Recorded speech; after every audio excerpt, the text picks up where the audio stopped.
para falar sobre a influência da internet nas campanhas políticas, eu preciso abordar um pouco antes esta época que vivemos e quem é este cidadão para o qual nós queremos levar a nossa mensagem. Seja ela uma mensagem publicitária, uma mensagem política, que é o caso nosso aqui. Nós vivemos a pós-modernidade. Esta é a nossa época. E aí nós precisamos entender quem é esse cidadão pós-moderno. Esse cidadão que se formou num período aí desses últimos 50 anos. Para falar nisso, nós temos que falar das grandes transformações que ocorreram no século XX. Nós saímos de uma era industrial e, de repente, com o aperfeiçoamento, principalmente na parte mecânica, os novos maquinários, aí a eletrônica surgindo já com mais intensidade na década de 30, o surgimento do rádio nos anos 20, a televisão nos anos 50, isso tudo impactou esse novo cidadão. Eu, por exemplo, tenho 56 anos e me considero um desses que foi formado pela televisão.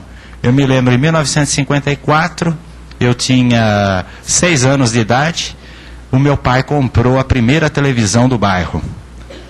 E só tinha a nossa televisão e um mês depois, o seu Miguel, que tinha um armazém, comprou uma televisão, colocou lá e cobrava ingresso das pessoas para assistirem a televisão. Então, domingo, Circo do Arrelia, das 2 às 4, aí tira a criançada, entravam os homens que iam assistir o futebol, que na época a Record já transmitia. Eu creio que alguns passaram por essa experiência, né? Então, nós vínhamos de uma formação, vamos falar de Brasil, de um período no início do século, uma vida extremamente rural, os processos industriais rudimentares, muito ainda trabalhando com artesanato. E esse novo cidadão, e a evolução tecnológica foi tão acentuada nesse período, e aí nós podemos ver a questão dos transportes. Foi um dos setores que mais evoluiu. Nós temos o avião, nós temos os automóveis, nós temos os trens de alta velocidade e outras modalidades de meios de transporte que evoluíram num período de menos de um século, numa forma vertiginosa. Hoje nós assistimos às guerras online. Aí, a todo instante, você, pela televisão, entram flashes ao vivo de bombas que explodiram no Iraque, a própria primeira guerra do Golfo, né, com o Bush pai, foi transmitida praticamente ao vivo. Então, essa instantaneidade, ela faz parte também dessa pós-modernidade. 2 características são marcantes na pós-modernidade. É a instantaneidade, que é a rapidez em todos os processos e informações, em tudo aquilo que nós fazemos, a velocidade com que as coisas acontecem, com que as coisas evoluem, e a fragmentação.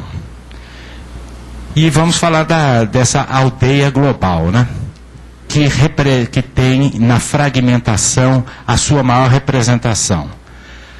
Nós, como seres humanos, já desde períodos pré-históricos, tentávamos nos agregar em grupos para nos defendermos do meio ambiente, das feras, dos perigos que eram comuns a todos. Então essa é a forma de se reunir que nós chamamos as tribos. O ser humano moderno, o pós-moderno, ele não é diferente daquele ser humano primitivo. E hoje muito mais acentuado. Nós nos agregamos em tribos, ou em grupos por interesses. É comum um mesmo cidadão participar de várias tribos. Eu, por exemplo, pertenço à tribo dos publicitários, à tribo dos políticos, à tribo dos internautas, à tribo daqueles que gostam de música clássica, também estou na tribo dos que gostam do pagode. E assim em outras inúmeras tribos da qual eu faço parte. Então, pelo meu gosto, pelo meu interesse, eu me reúno com pessoas de determinados segmentos. E creio que cada um de vocês, se puxarem pela memória, vão perceber que fazem parte de inúmeras tribos. Então não dá para imaginar uma comunicação a esse cidadão pós-moderno sem levar em consideração os seus níveis de interesse, as formas como ele se congrega dentro dessa sociedade. Então eu quero falar da internet como o veículo que melhor representa essa pós-modernidade. Por quê? A internet tem aquilo que é essencial, a velocidade, a instantaneidade. E tem a fragmentação. E a fragmentação, para aqueles que estão buscando divulgar uma mensagem, ela é extremamente importante. Não dá, como foi dito aqui pelo Muriel, você vai fazer o spam. As pessoas compram listas de e-mail e aí saem disparando esses e-mails para milhares de pessoas. Então a mensagem ele nem sabe. Você faz um e-mail do UOL, você vai saber se ele está em São Paulo, Brasília, no Amazonas ou Rio Grande do Sul, é impossível saber. Um e-mail do Terra, do IG e tantos outros. Então de repente você vai disparar uma mensagem e essa mensagem está chegando por um público que não tem o menor interesse e que cria aquela contra-propaganda ou um mecanismo de defesa do internauta que é mandar mensagens contra aquele produto, contra aquela mensagem que está sendo veiculada. Por quê? Porque ele se sentiu invadido, porque ele se incomodou em receber algo que propriamente ele não solicitou. Essa é a visão, né, do spam.